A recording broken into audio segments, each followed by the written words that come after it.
Welcome back guys to our channel, Gamers Group.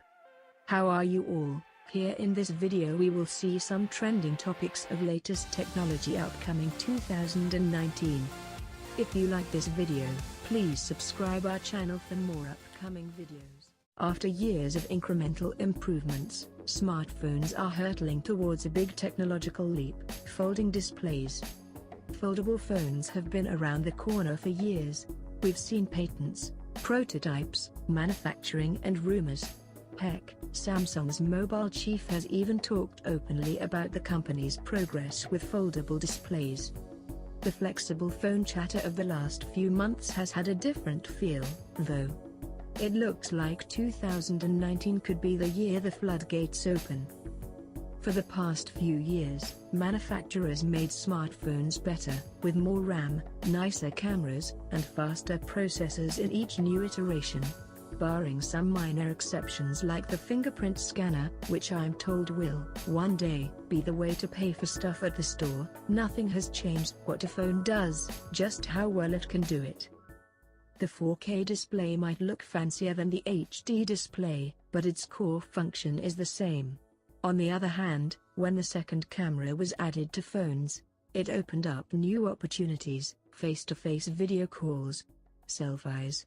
Nobody wants to go back to the days before front and rear cameras, and a folding display may have the same impact.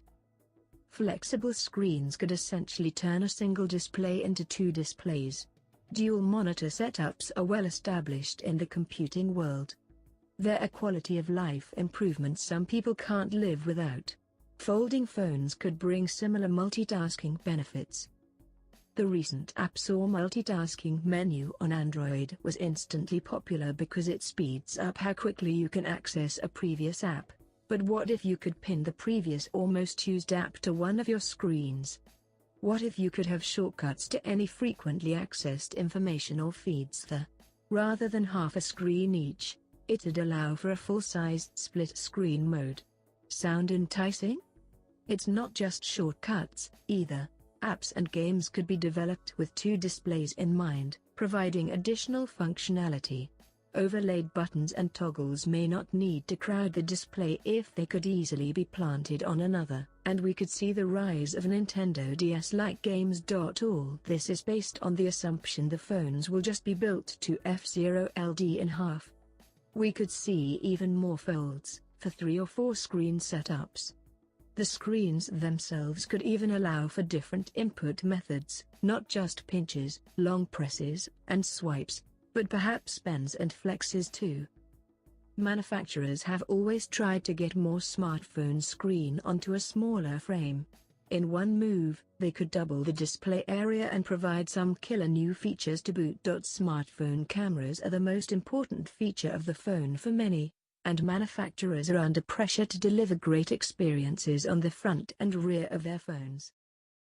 The Android 9 Pie release is the proof in the proverbial pudding that Android as an operating system has hit its stride. Lacking neither underlying features or surface polish, Android 9 Pie is the most complete, comprehensive and consistent version of Android yet. It delivers on many of the promises of Android versions past, bringing us a new navigation system and app overview, better notification handling and resource management, and more embedded AI than you can poke a stick at. And yet, for all that, it can't help but feel a little out of sync with its roots, perhaps trending a little too far in Apple's direction. This is the Android 9 Pie review. For Google, there are 3 main themes to Pie: intelligence, simplicity and digital well-being. The third won't be available until the fall, but it is accessible to Pixel owners now through a public beta. More on this at the very end. The intelligence in Android Pie largely boils down to AI-based automation, learning from your usage habits to adjust everything from battery usage to display brightness. Simplicity is embodied in what you see and how you use it. Let's start the first thing you'll notice about Android 9 is that its design language, known as Material Design, has received a visual refresh. The primary changes relate to rounded corners, colored icons, and lots more white space. It's also flatter than ever, with even fewer drop shadows than before. Android 9 Pie introduces a new single-button gesture navigation system.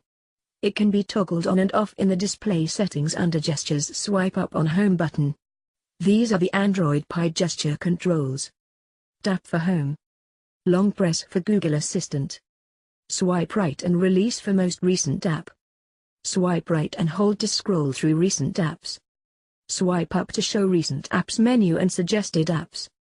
Swipe further up to open app drawer, or swipe up again from app overview. Android 9 gesture navigation is not going to remain limited to Pixel and Android One devices. Google has said that the Pixel 3 will use it by default and it will be made available to any manufacturers that want it. These gestures are available in any screen, so you can swipe up any time to access the app drawer without going back to the home screen. A back arrow will appear to the left of the navigation button when necessary. I'm not entirely sure why swiping left to go back wasn't implemented, as the back arrow's presence seems slightly inconsistent with the otherwise very minimalistic navigation solution. I'm not sure what the learning curve will be like for less technically inclined users given the lack of visual cues, but I assume that's why traditional on-screen buttons are still a thing. There are first-day pop-ups to guide you, but nothing persistent and obvious like Android's traditional nav buttons. Depending on where you are in the interface, other temporary buttons occasionally appear beside the navigation button. These include the keyboard picker and Smart Rotation button. Smart Rotation means that even if you have your auto rotation toggle off, the Android OS will recognize apps in which you might want to override that setting, like YouTube for example, saving you a trip to the quick settings when you want to watch a video in full screen. On-screen gesture navigation is nothing new, with the iPhone X and several Android devices using it already. Some Android manufacturers had previously toyed with gesture navigation based around a capacitive fingerprint scanner, but that solution had several problems including quick app switching and accessing split-screen mode. In Android Pie, you just need to tap the app icon in the overview screen and choose split screen from the menu. App pinning will also appear here if you enable it in Settings, Security and Location Advanced Screen Pinning.